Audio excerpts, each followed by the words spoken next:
बच्चों, आज हम पढ़ेंगे मॉरल वैल्यूज क्लास 7 चैप्टर 12। आज के चैप्टर का नाम है save the environment. God has given us many wonderful gifts.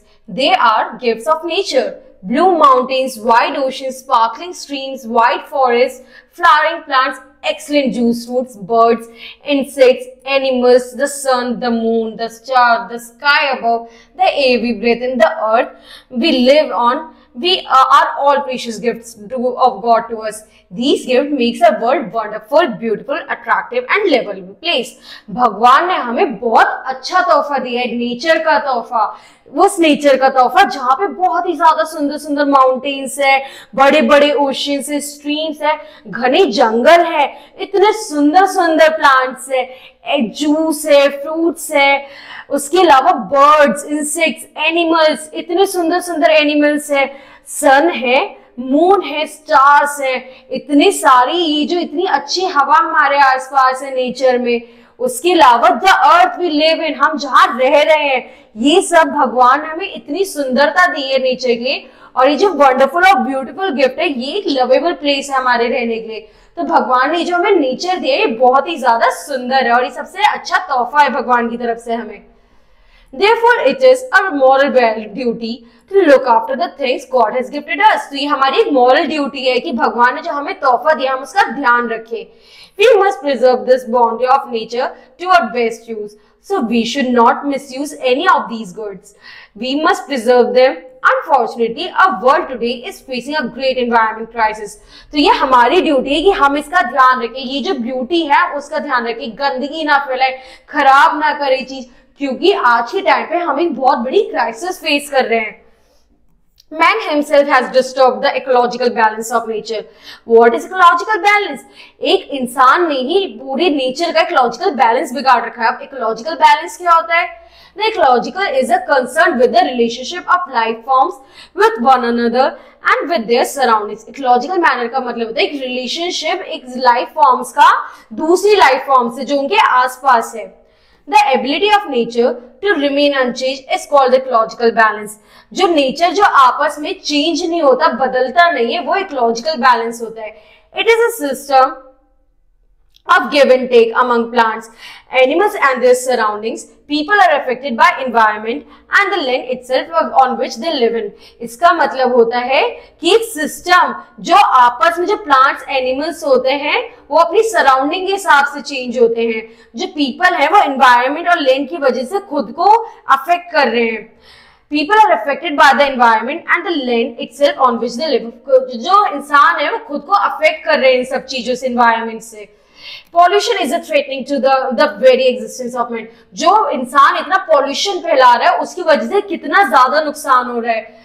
What is pollution? Pollution is a contamination of the environment in such a way that it not only creates health hazard but also endangers the safety and welfare of living and non-living species. Pollution एक ऐसी चीज है जो हमारे जो ये ब्रह्मांड जो है हमारी एनवायरमेंट है उसको सबसे ज्यादा नुकसान पहुंचा रहा है। और इसकी वजह से जो इतना पॉल्यूशन है ये हर एक आदमी, लिविंग और नॉन लिविंग स्पीशीज को दोनों को ही नुकसान पहुंचा रहा है।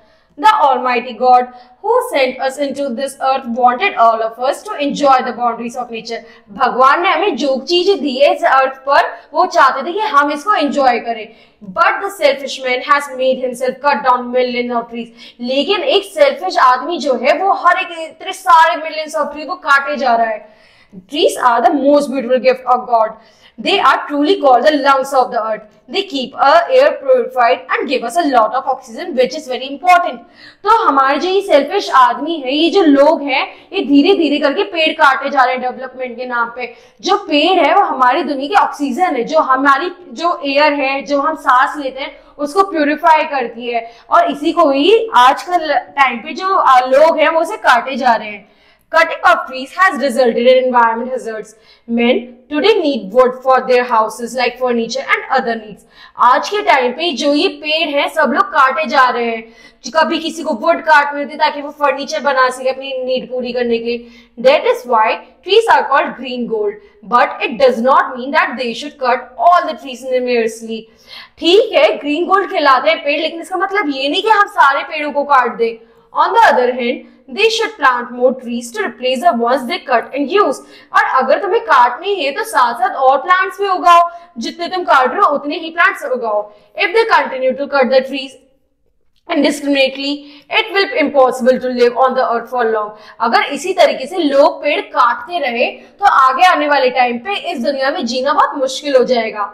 The trees give us fresh air, they give us nice fruit, excellent flowers, they give us shade, shelter to birds and animals. जो पेड़ है वो हमें से हवाई अच्छी नहीं देते, वो हमें अच्छे फूल देते हैं, अच्छे फल देते हैं, हमें शेल्टर देते हैं, एनिमल्स और बर्ड्स को अच्छा शेल्टर देते हैं. 100 years ago, there were many more animals than we have today. पहले के जमाने पे इतने ज्यादा जानवर थे, आज के टाइम पे तो उतने हैं ही नहीं. It is feared that some more species may become extinct soon, as there is no place left for them to live in.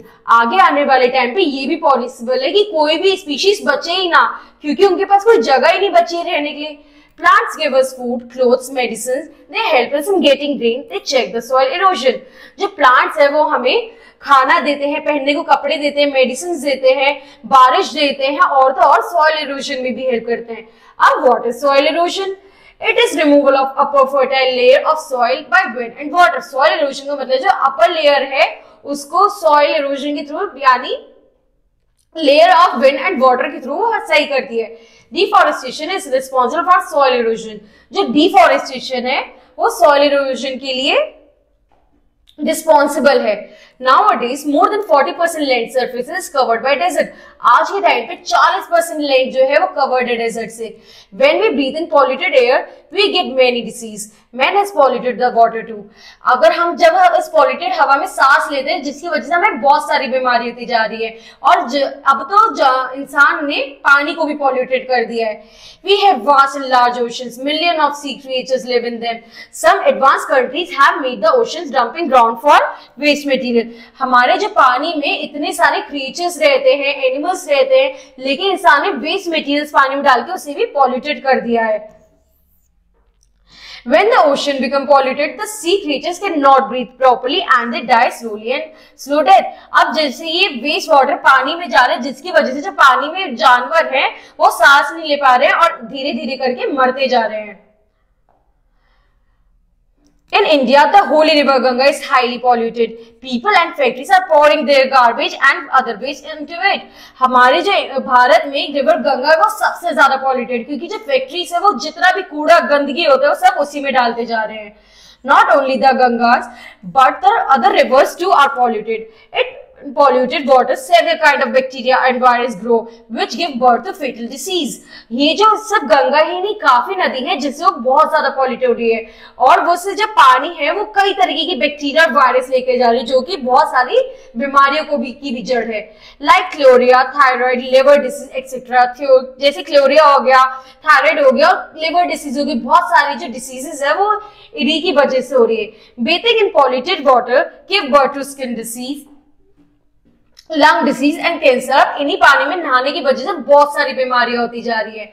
When we drink polluted water, we fall ill. Pollution in villages is mainly concerned with sanitation. Animals, washermen, villagers increase water pollution in wells, pools and और जो गांव है वहां पे भी ये बहुत ही concern issue बनता जा रहा है क्योंकि वहां के जो जानवर है, वॉशरमैन है विलेजेस के, वो धीरे धीरे करके जो वेल्स, पूल्स और रिवर्स है उसे गंदा करते जा रहे हैं. Many diseases are caused due to the dirty surrounding. और जो काफी बीमारियां हैं वो आसपास की dirty surrounding की वजह से भी है. In big cities, air pollution is caused by the smoke of vehicles. The smoke which comes from the power plants, automobiles, is a main source of air pollution in big cities. बड़े बड़े शहरों में जो pollution, air pollution, basically जो vehicle से ये जो धुआं निकलता है इसकी वजह से, जो ऑटोमोबाइल से जितनी भी गंदगी धुआं निकलता है उसकी वजह से धीरे धीरे करके बड़े शहरों में और ज्यादा एयर पॉल्यूशन होता जा रहा है. Air pollution causes cough, irritation in eyes, throat, bronchus, asthma, etc. जो air pollution है उसकी वजह से खांसी, eyes में irritation, throat infection, asthma, ये सारी बीमारियां हो रही है. As the smoke contains carbon monoxide, lead, etc. क्योंकि जो स्मोक है वो कार्बन डाइऑक्साइड और लेड ये ऐसी चीजें इंक्लूड करता है। The speeding vehicles, train, aeroplanes, machines etcetera produce high intensity sound which are harmful to us. जैसे जो एरोप्लेन्स, ट्रेन और मशीन है ये भी बहुत ज्यादा आवाजें करती है जो हमारे लिए बहुत ज्यादा हार्मफुल है। Seeing all this, it is our duty to develop love for nature. We should try to improve and enrich the environment by growing more and more trees, which give us food to eat and fresh air to breathe. अब ये देखते हुए अब ये हमारी responsibility कि हम इस एनवायरनमेंट को किस तरीके से सुधारें। हमें ज्यादा से ज्यादा ट्री जो है वो प्लांट करनी चाहिए ताकि वो हमें फल फ्रूट दे सके और अच्छी ताजी हवा दे सके। We should not disturb the flora and fauna around. Remember that nature takes its own revenge if we don't protect it.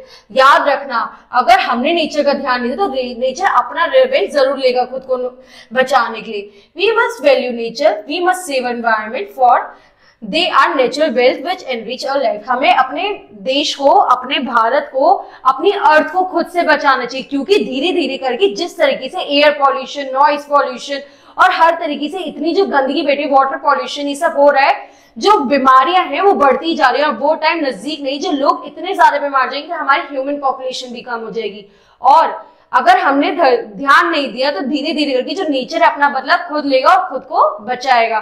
तो बच्चों ये हमारी रिस्पॉन्सिबिलिटी कि हम इस अर्थ को किस तरीके से बचाएं। तो अब हमें क्या ध्यान रखना है? One should not contaminate the natural resources. हमें नेचुरल रिसोर्सेज को कंटेमिनेट यानी जैसे पानी में वेस्ट प्रोडक्ट्स नहीं डालना चाहिए, आसपास कूड़ा नहीं फैलाना चाहिए। Plant more and more trees on earth, ज्यादा से ज्यादा पेड़ उगाने चाहिए हमें। Nature take its own revenge if you don't protect it. हमें क्या याद रखना है कि नेचर जो है वो अपना रिवेंज खुद ले सकता है खुद को बचाने के लिए। प्रिजर्व योर नेचुरल वेल्थ, हमें अपनी नेचुरल वेल्थ बचाने के लिए भी पूरी वो करनी चाहिए। तो यह है हमारी जिम्मेदारी कि हम अपने नेचर को किस तरीके से बचाएं। ठीक है बच्चों, अब अगली क्लास में अगला चैप्टर पढ़ेंगे। Thank you.